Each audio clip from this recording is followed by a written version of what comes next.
The early 1970s saw some of the most intense racing ever witnessed, coming off the Le Mans high of the 1960s, which saw many iconic battles between Ford, Ferrari and Jaguar.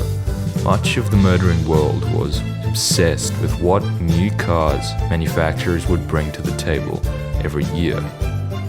By the late 1960s, it was time for a change.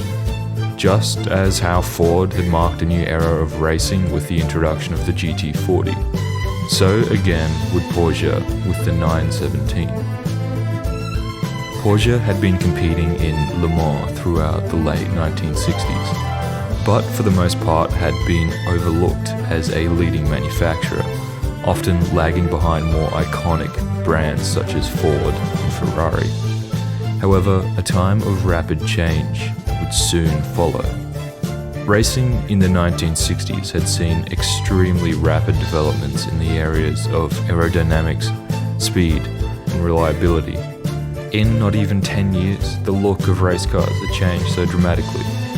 Despite the success of the existing variants of the GT40 at Le Mans, which had already cemented itself as a legendary design, it was clear that this design itself wouldn't dominate the leaderboards forever. Streamlined designs began to emerge, including Ford's own Mark IV GT40. The car adopted a more modern look, a bigger engine, and most importantly, improved streamlining. However, it was eventually pulled in 1968 due to changes in regulations, and Ford went back to racing earlier models of the car.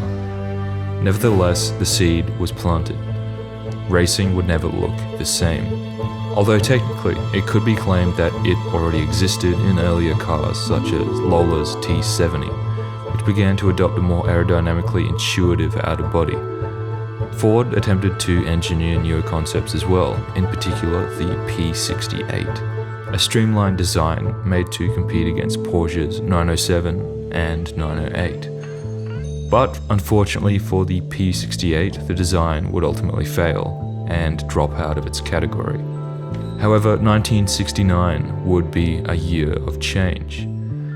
Ferrari's 512 had been engineered to replace the earlier 312, which, although capable, had serious problems in most races it had entered. The fierce competition between Ford and Porsche would culminate in this one race, the 1968 24 Hours of Le Mans. Among the lineup were Porsche's 908s, 910s, and early 911s, competing in different categories. Ferrari was also there with the 275 and the 312, and of course Ford arrived with the iconic GT40 Mark II, which by this point was beginning to show its age. But perhaps the most important entry was Porsche's new 917. The race was intense, with some believing that Porsche would snatch the podium. The final 3 hours were a non-stop battle between the leading GT40 and the pursuing 908. But ultimately it would be Ford who would once again steal the show. The promising Porsche would never even finish, with one car failing to start altogether, and even this would end up being overlooked. For sadly, despite its success, 1969 would be a year of change for Ford. It would mark the last year the GT40 would see the podium at Le Mans, as it was clear to Ford that the design would not be able to hold out against newer and lighter machines. Within the broader picture, it was also a time of rapid change within the entire racing industry. Formula One was becoming increasingly popular again, and cars were getting faster, not only in Formula One but in endurance racing and the small but growing popularity of rallying. Up until the late 1960s, cars such as the GT40 and 330 P4 were made possible only because manufacturers were given free rein in events such as the 24 Hours of Le Mans, with practically no performance or power restrictions. However, in 1968, it had been decided that in order to both slow down the rapidly increasing speed of cars, it was decided that displacement limitations would be put in place. Prototype cars would need to be 3 litres or less, and Group 4 cars would be 5 litres or less. This would both curb the apparently dangerous increases in speed and appeal to F1 manufacturers who had been focusing on engines with smaller displacements. With these new limitations in place, it was hoped that F1 manufacturers would simply port over their small engines into new bodies and compete at Le Mans. However, overall, both the 1968 and 1969 season proved somewhat unsuccessful. Ford was forced to pull its 7-litre revolutionary GT40 Mark IV and replace it with the older GT40 Mark I, which fit into the new limitations set on Group 4 cars with its 4.7-litre V8 engine. All of this would culminate the next year in an iconic showdown during the 1970 Le Mans event. Two new designs would debut: Ferrari's new 512S and Porsche's newly modified 917K.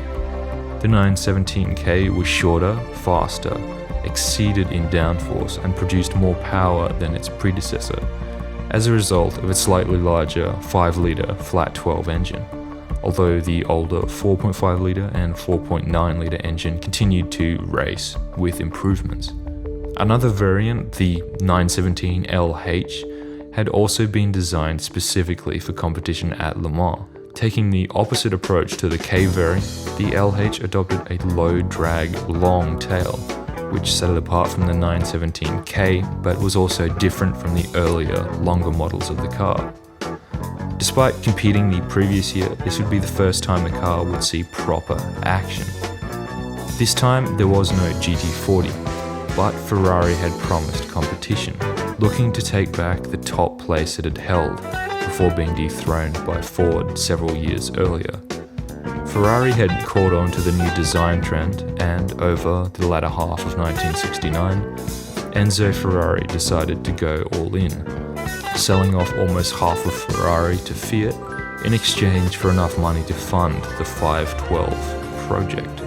The event was staggering, and at Le Mans that year, Porsche's 917K and the 917LH would go on to place first and second respectively, with Ferrari's ambitious 512 close behind, placing third and fourth. While the 917 itself would not compete for long, the life of the car was essential in the shaping of a new era of racing. Even today, the car still looks ahead of its time. The 917's design would go on to inspire the direction racing was heading in the 1970s, by integrating elements of Formula One into endurance racing. But perhaps just as importantly, the car's design would more or less lead Porsche to further success in the eyes of the public. The car's ingenuity caught the eyes of many, including filmmakers, and its design, both its successes and shortcomings, would be integrated into the newer 2.4-litre series of 911, and this itself would help immortalize Porsche as a true performance designer, a title it holds to this day.